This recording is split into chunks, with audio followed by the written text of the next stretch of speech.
Everyone hits a bump in the road. What do you do with it? Be inspired as we explore the ways people experience, navigate, and manage the ups and downs and twists and turns in this road trip called life.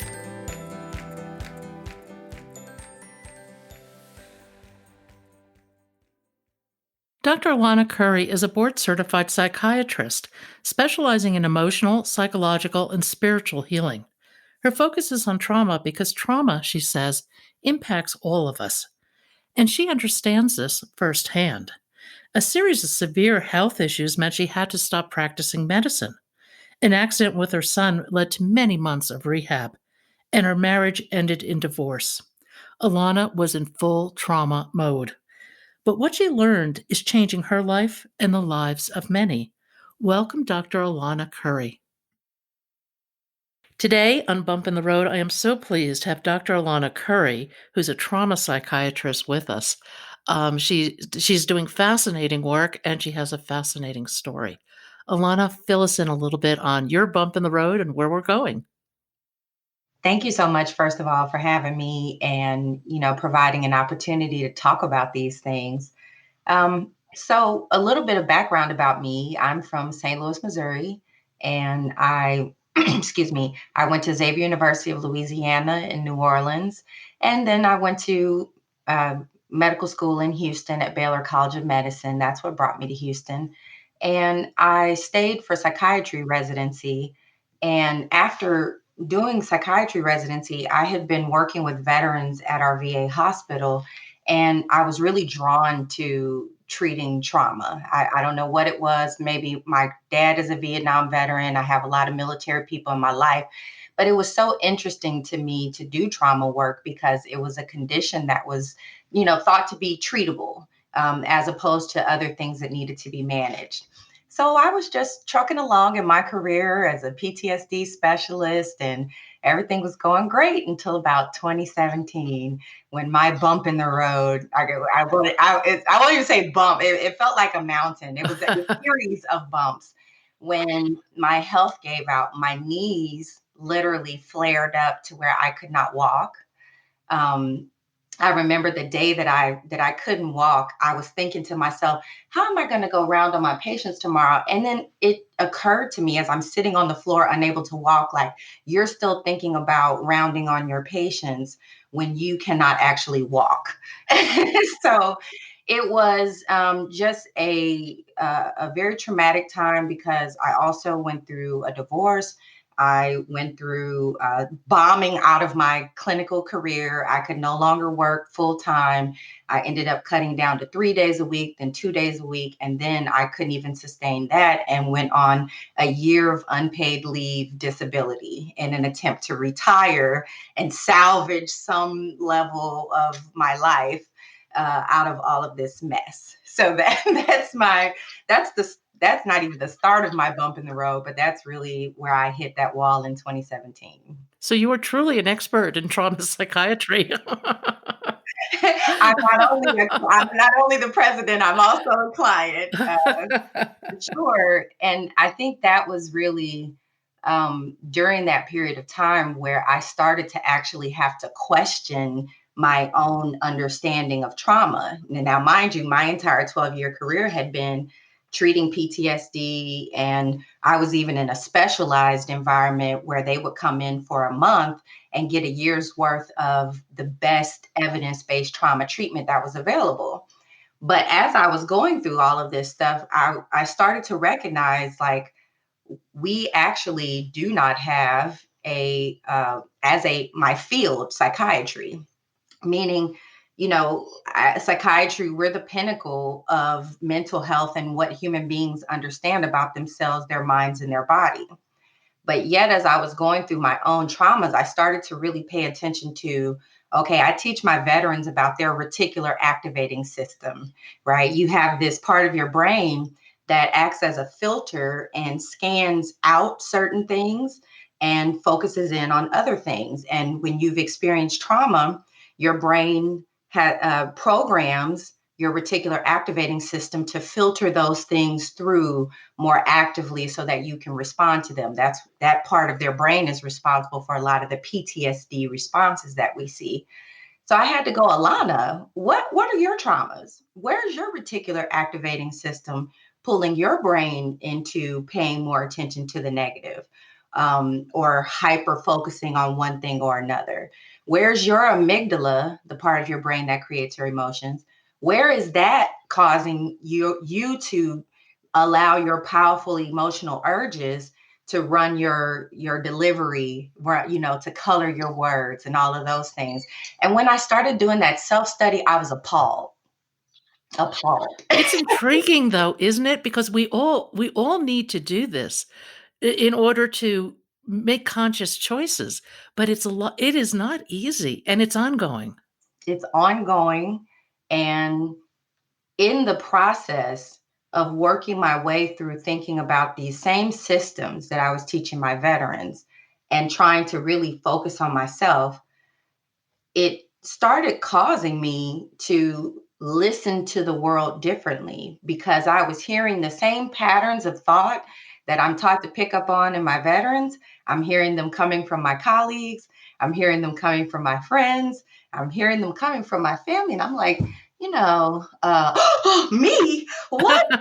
No, no, that couldn't be. How could the trauma psychiatrist be so traumatized and not even have that awareness within myself?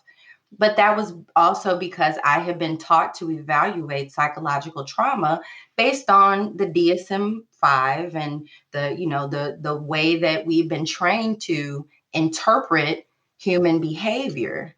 And I began to recognize, like, okay, wait a minute, we got to look deeper.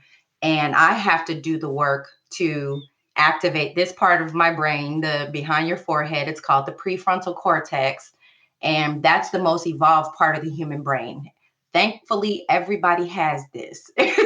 So that is So what, there's hope. yeah, there's hope. There's hope that, if we focus with intention on activating that part of our brain, it really does provide a depth of wisdom and an appreciation of aspects of the world that you previously could not see when you're just trapped in your little bubble of primitive biology that's interpreting other people in such a painful way, in such a negative way, in such a judgmental way, which is actually creating all of that hellishness in you. And it was so like, oh, okay. But how could anybody have known this? That was really what struck me. Like, if I'm a psychiatrist and went through all of this doggone school, still paying the bill for it, by the way. But if I was not taught to think of us as animals, but also human and also spirit, like anatomically, you can't lose these parts of yourself. Nothing that happens to you, whether it's cancer or arthritis and neuropathy and all these other things, we are taught to think of them as doing something to our internal integrity, which is just false. Like, every single one of us is an animal with biology that we've met personally, right? with these diagnoses, but this biology is powerful. And if you don't understand your brain, and if you're not taught to understand how powerful your own mind is to create your reactions and responses, how can you be expected to control them, or control them well? And so that really started my journey to become a teacher, because I can't do one-on-one care the way that I did before, but I can explain to you how to become aware of your brain and your reactions and your traumas, and really control the only thing that you actually have control over, which is you.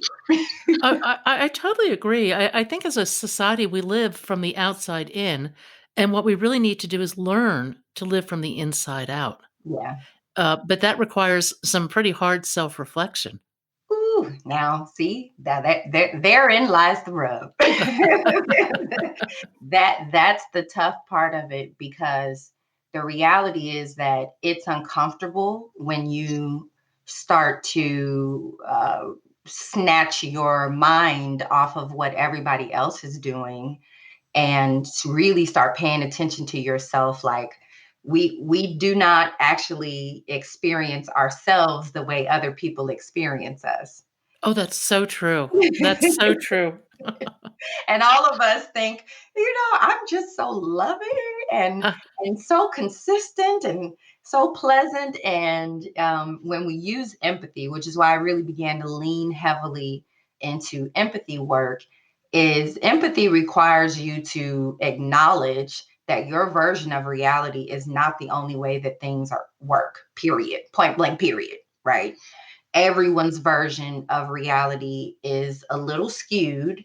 I say semi delusional because it's a fixed false belief, yeah. but it's something that you have to confront, that the way that you are experienced by your loved ones is not how you intend. So your impact and your intention are often very different. And so empathy and being willing to hear yourself through other people's ears and see yourself through other people's eyes, that is so crucial to the soul work that we need to do in order to evolve and heal as a society. You say trauma hurts and empathy heals, but also in much smaller print on your website, you have trauma is spiritual, empathy heals. Talk Mhm. about that. It was a shock to me when I started to dissect what I was really studying as a psychiatrist. The term psyche is Latin for spirit. And so, as a psychiatrist, I sit at the interface between the biology and the science of things and the invisible aspects of who we are and how we are. And when I began to understand these brain systems, not only like reading it in a book, but thinking about like what would that do to a person? What would There's an area called the somatosensory cortex. It registers physical and emotional pain the exact same way, right? So That's fascinating. yeah, the studies I was reading, it was like God was walking me through things one by one. Now, mind you, I would not have had the time to do this if I had not had my knees taken out from underneath me for my health stuff. So, part of my bump in the road was me recognizing that even in my traumas, there was a reason that I was experiencing that thing. And even with my hands, I'm sitting here today with hands bandaged up from surgery because there was a point where I couldn't even touch my keyboard at work without excruciating pain.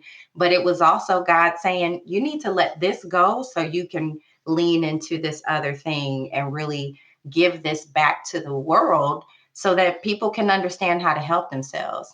So, ooh, that even thinking about that time, like my body starts to recreate those experiences, like I feel it in my body because the spirit is the invisible part of yourself. But it's a very real thing. It's not a hypothetical thing. You have an invisible self, just like you have a physical body with organs and tissues. Your invisible body is your mind, your thoughts, your emotions. And we know that those things are there, that, a human's ability to visualize and meditate and create those things. But we have this tendency to treat our physical body as if it's the realest part of us, and the invisible body we ignore. And we also have a tendency to live in our minds Yes. as opposed to living in a place of maybe greater empathy, which would open our world considerably. Absolutely, it would.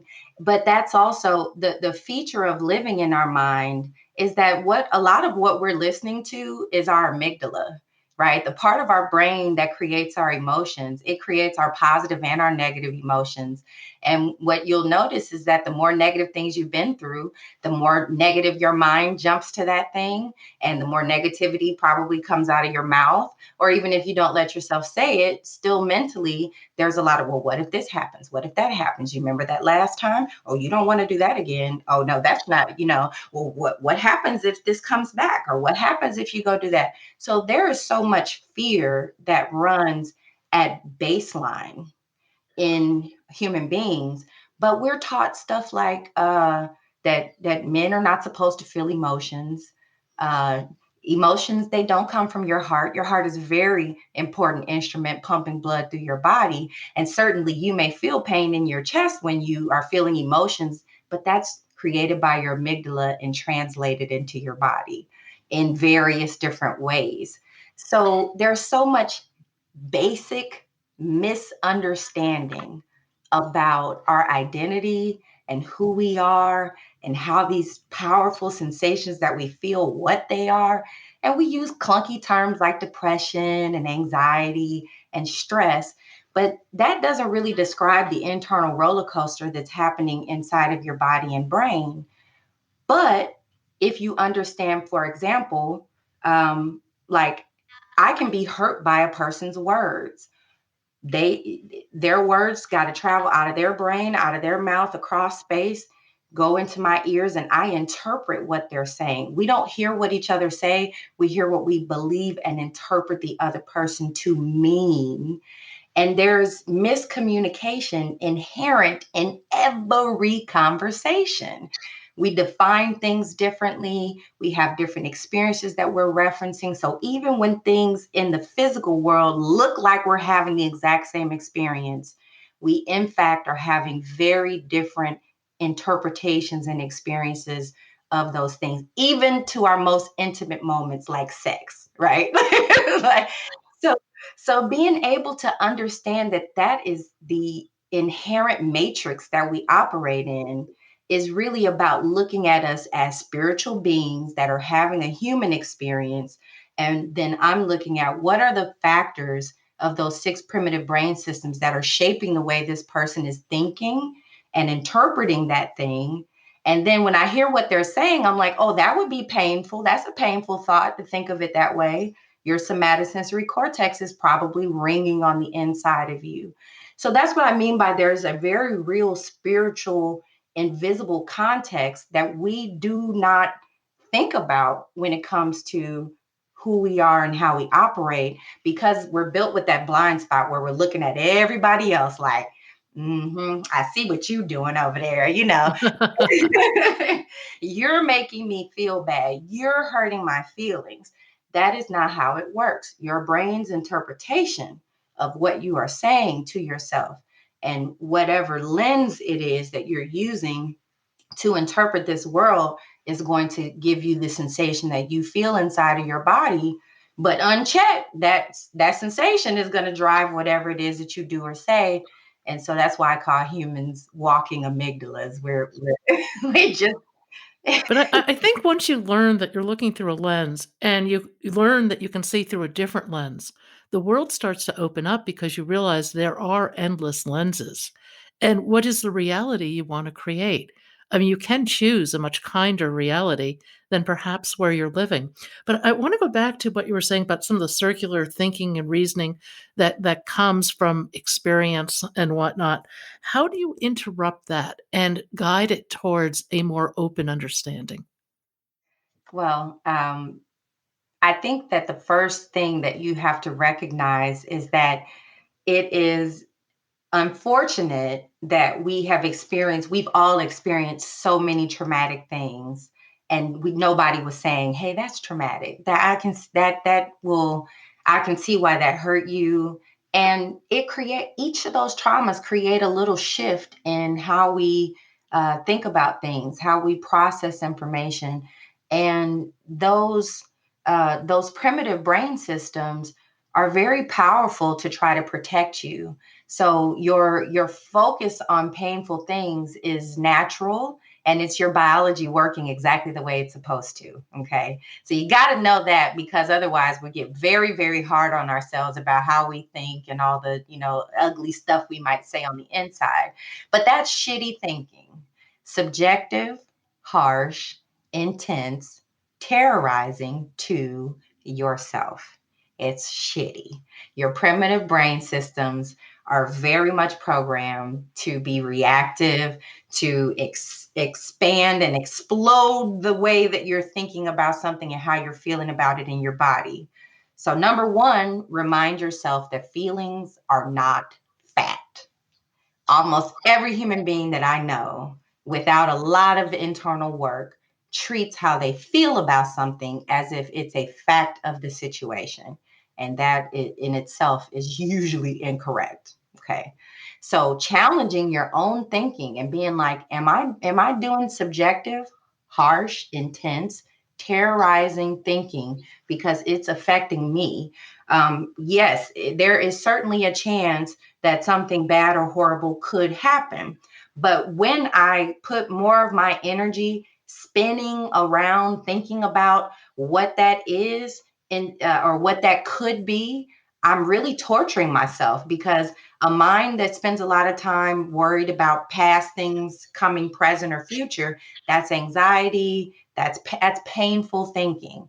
And I can take that same energy and go sit down with my journal and a blue pen and write down what I'm afraid of, but then write down what I can do to make any sort of progress towards creating a different outcome than what I'm afraid of. How can I change my diet? How can I change my exercise habits? How can I change my relationships? What can I do to protect myself from ongoing trauma? What part of my life do I need to develop a skill set? For me, it's organization, right? Give me take what really identifying how you can be done with trauma thinking, and that means descriptive, objective, non-judgmental, and effective in your thinking. So that's how you can remember. You got shitty thinking is the default, right? But I want to be done with trauma thinking. I want to look at this descriptively, meaning that instead of me putting a label on it, like I had a friend recently who is recovering from cancer treatment, did it successfully, very proud of him. But he said the other day, he's like, oh, I'm being so lazy. I'm just laying around all day. And I had to be like, friend, that's really a subjective thing to say. I know you feel like you're not getting as many things done as you previously would have, but may I just remind you that you just recorded a podcast, you returned all these emails, and you actually accomplished a lot today, even though you laid around for most of the day because you just finished with chemo and radiation treatment. So we all have to reset how we talk to ourselves and how we allow what we allow to come out of our mouth, because it does have a real impact on your psyche, your spirit. And that's where you have the control, is to be done with trauma thinking. I don't have to empower that version that I don't want, because if I continue to think on it and speak on it and behave as if that thing I fear is already here, then I'm just creating, my powerful self is creating exactly what I don't want. And we all have the power to fix that, just like that. Well, what I love is your approach of you call it skills over pills. And I think that with good psychological skills, we can all learn to be much, much happier. Oh yeah. And that's really the bottom line of, if you don't know about something, you cannot control it. I didn't know about, I remember them talking about the amygdala in my class and what it did, but if you're not taught to translate that into recognition in real time, then you don't even know that that's what needs to be controlled. If I think that if I've grown up in America, which I'm an 80s baby, 81. On the television and in the movies and other things, it was all about find the mate that's going to make you happy, ooh, love. Wonderful, right? All of the music is about love and wanting to find somebody to be whole and complete. And it takes a while to be like, huh, it kind of doesn't make sense that you have to have another individual to be whole and complete. No, these societal myths do not do us a favor. Not at all. But that's that, even those simple things that were like light bulb moments for me. When I understood the biology, I was like, oh, you have to make yourself happy. And that's internally, that's a inside job, and no one else can do it for you. And there's a part of your brain that actually contributes to that, which is defined by how you're thinking about something, and you can decide what kind of thoughts you want to think. But if you don't get, I mean, I told people to do meditation for years before I actually started doing it myself. I'm going to confess, like, because they say it works. So, and people would come back and they would go, I didn't really like it and it doesn't work for Oh, me. meditation's been a game changer for me. I Yeah. it is one of the most important things in my life. It really would work for any human being, but what we have to understand is that um, we have not been taught how to control this animal. We weren't, meditation has worked and shown wonders for children. It's, part of our society. We didn't believe Eastern medicine, or, that they knew what they were talking about, but meditation is a common thing, and it helps to calm the human brain, and it gives you more discipline over what you think and whether you allow your body to be moved by your thoughts versus just allowing your thoughts to pass through. That's some of the techniques that we teach in those like dialectical behavioral therapy, which was one of my favorite therapies that we gave our trauma patients, because it allowed them to have a little bit of separation between the really impulsive thoughts that were produced by their amygdala, but I didn't know that at that time, right? But it allows people to learn how to just experience your thoughts without them putting your body in gear. And that's a huge, huge, huge thing that humans need to learn how to do. And we haven't yet figured out how to separate from our emotional undercurrent, invisible impulses, and recognize the actual beautiful shared reality that we're all out here just trying to love and be loved, but we're dysfunctional. We're extremely dysfunctional, but we can learn it by just talking about emotions, by just putting words to that unspoken, invisible language, because emotion is actually our most powerful communication system. It's the language of the soul. So if you're not seeing emotions, think about how much of actual reality that you're not seeing. And That brings up an interesting point in the days of COVID with yeah. everybody wearing masks. What Mhm. does how does that impact us? My son actually pointed this out to me the other day, and I'm like, man, this is a wise little 9-year-old. He said, Mom, when I noticed that when people are wearing masks now, you can't see the smile. You can't see how the person, you can't see what their emotion is. And I was like, you know what? Come on, you be the trauma psychiatrist son, okay? But it is, on one hand, it's not a great thing, because anything that impedes our ability to take in information is really, really going to contribute to miscommunication, right? It's just like when we go from I'm sorry, being in person, to a video call, to a phone call, to an email, to a text message, to a Twitter, like, every time you go down and you remove context, that means that somebody's going to be misinterpreting or applying their own version of thinking to how they read that information.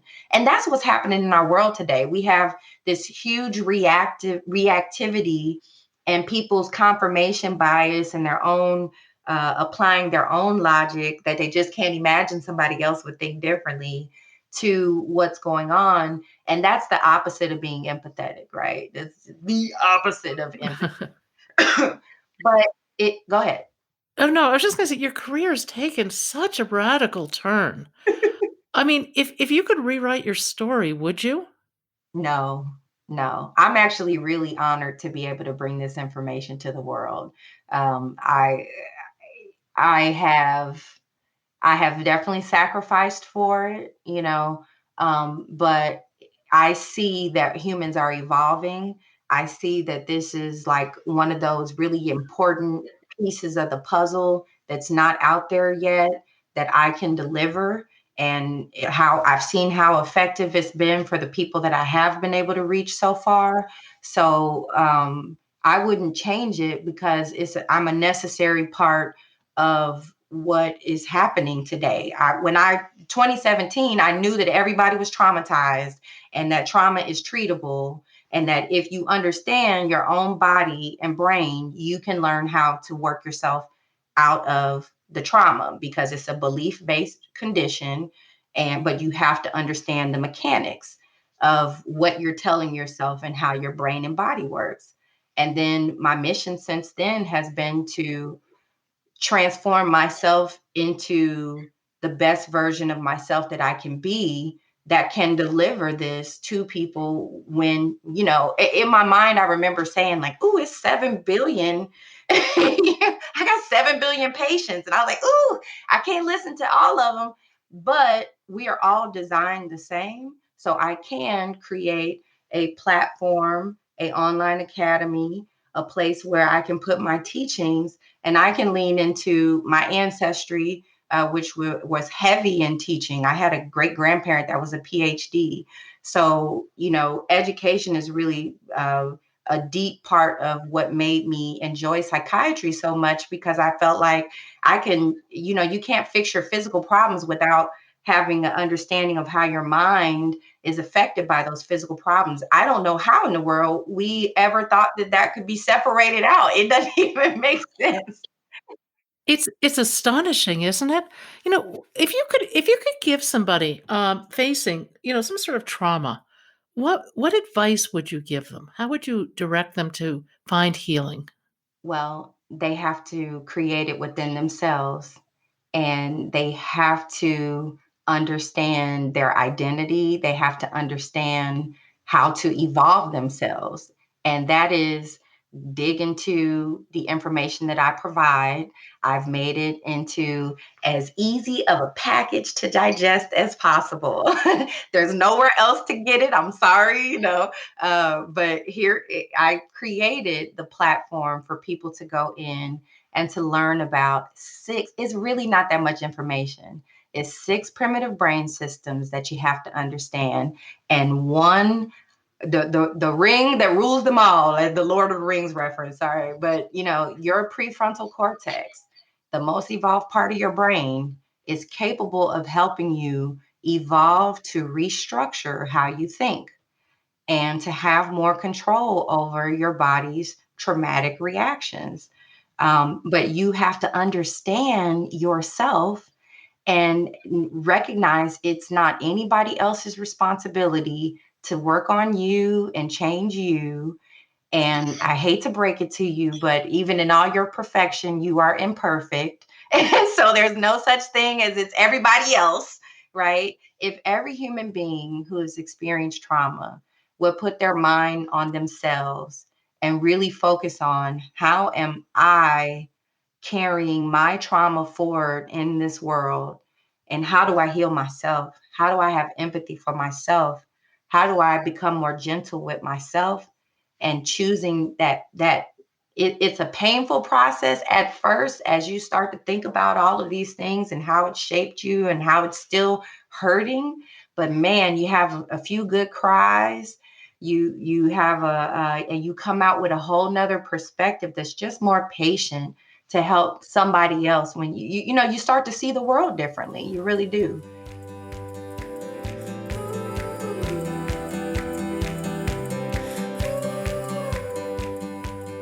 Thank you for joining us today. I hope you found something in today's podcast that inspires you along your own life path, because sometimes a bump in the road is actually a portal into a more conscious and meaningful life. Bump in the Road is a production of Cancer Road Trip. Subscribe to the podcast, follow us on social media at Cancer Road Trip, And you can learn more at www.cancerroadtrip.com. Until next time, be safe and be well.